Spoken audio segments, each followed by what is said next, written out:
I thought death would be quiet. No pain. No sound. No memory. Just darkness folding gently around whatever remained of me. Instead, I woke up choking on air that tasted like copper and ozone, my lungs burning as if I'd been submerged for years. My body lay flat against cold metal, the surface humming faintly beneath me. Above, a ceiling of fractured light pulsed in slow, rhythmic waves, purple, crimson, and a color my eyes couldn't quite understand. I tried to move. Pain answered. A deep, shuddering sob broke the silence. I turned my head, every nerve screaming, and that was when I saw her. She knelt beside me, her hands trembling inches from my chest as though she was afraid to touch me again. Her skin was pale, too pale, almost translucent, glowing faintly under the alien lights. Long silver hair spilled over her shoulders, damp with tears that glowed faintly red as they fell. Two delicate horns curved back from her temples, and when she lifted her face, her eyes burned a deep, sorrowful crimson. She wasn't human, and she was crying like she had just lost everything. "You're alive," she whispered, her voice breaking. The pulse stabilized. I didn't think it would work. My throat barely managed a sound. "Am I dead?" Her lips parted, revealing elongated fangs, sharp, elegant, unmistakable. She flinched when she saw my eyes widen, as if ashamed of them. "No," she said softly. "You were very close." Memories slammed back into me. The battlefield. The orbital station rupturing. Sirens screaming as gravity failed. I remembered the flash of white as the hull tore open, and then nothing.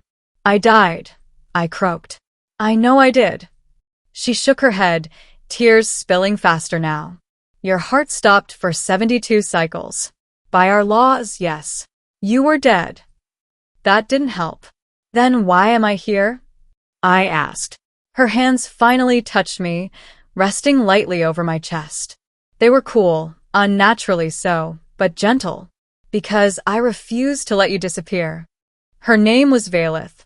She was of the Noctur, an ancient species humanity had labeled, without subtlety, alien vampires. They fed on bioenergetic plasma carried in blood, lived for centuries, and were feared across half the galaxy for their role in past wars. Their empire had collapsed long before humans reached the stars, but their reputation endured. Valeth was a battlefield reclaimer, tasked with harvesting genetic data from the dead after the skirmish between human fleets and a rogue Noctur splinter cult. She had found my body drifting among the wreckage, suit ruptured, life extinguished. She told me she should have logged me and moved on. Instead, she knelt there for a long time. "I don't know why," she admitted later as the ship drifted silently through deep space. "Your species is loud, short-lived, reckless." "Great," I muttered. Glad to know I made an impression. A faint smile touched her lips, the first sign she wasn't drowning in grief. "But you were holding a transmission beacon," she continued. "Still broadcasting, even after your neural signals were gone. You were trying to save others even in death." So she broke protocol. She carried my body aboard her vessel, a crescent-shaped craft grown rather than built. Using forbidden Noctur rites, tech intertwined with blood-binding psionics, she restarted my heart, rewove damaged neural pathways, and bound my fading consciousness to her own life force. The process nearly killed her. That was why she had been crying. "By saving you," she said quietly, "I tied our lives together. If you had not awakened," she swallowed, "I would have followed you into nothing." The weight of that settled heavily between us. I didn't know what to say to a woman, an alien vampire woman, who had sacrificed centuries of her existence for a stranger. So I said the only honest thing. "Thank you." Recovery was slow. My body had been dead. There was no gentle way to undo that. Some days, my heart would stutter without warning. Other days, I could feel Valeth's emotions bleed into mine, waves of sorrow, fear, and a loneliness so ancient it hurt to touch. She apologized every time. "I didn't mean to bind you to my pain," she said. "You didn't," I replied. "You shared it." Over weeks, I learned about her people. The Noctur were not monsters. They were survivors of a galaxy that had hunted them nearly to extinction. Their blood rights were not about domination, but memory, connection, and preservation of identity across centuries. And Valeth. Valeth had lost everyone. Her clutch, her mentor, her homeworld, consumed by a star-harvesting weapon unleashed during an old war. She had wandered the void ever since, fulfilling duties that kept her alive but never truly living. Until me, which was a terrifying thing to realize. Trouble found us near the Helier Rift. The Splinter Cult, true monsters wearing Noctur flesh, tracked Valeth's ship, drawn by the forbidden energy signature of the ritual she had used on me. They boarded us without warning, their armor blackened, their eyes feral. "You defile our blood," their leader snarled, pointing at me. "The human should not live." Valeth stepped between us, her posture rigid, power thrumming beneath her skin. "He lives because I chose it." The fight was brutal. I wasn't a soldier anymore, my body was weaker than before, but something had changed inside me. Through the bond, I could feel Valeth's strength, her instincts, her fury. When she faltered, I moved without thinking, dragging her out of harm's way. When I was struck, she screamed like the pain was her own. Together, we survived.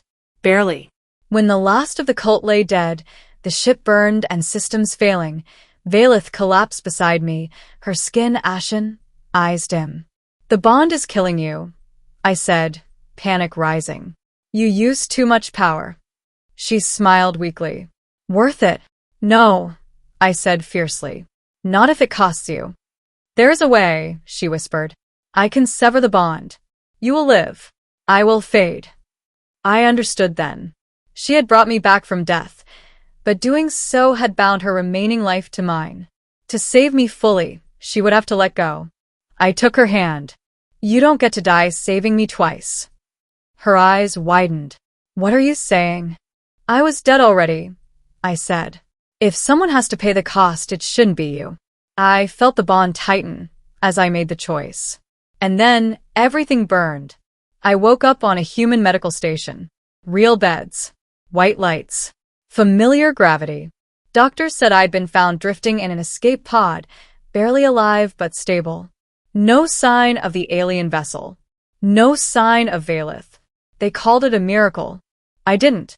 Because every night, I felt an emptiness where something vital used to be. Until one evening, as I stared out at the stars, a familiar presence brushed against my mind. Gentle, cautious. "You are difficult to leave behind," her voice echoed softly. I turned. Valeth stood in the doorway, weaker, her horns dulled, her eyes no longer burning crimson, but alive. Fully, independently alive. "The bond changed us," she said. "Instead of one life sustaining two, it became a bridge. Temporary. Enough to save us both." Tears blurred my vision. "So what now?" I asked.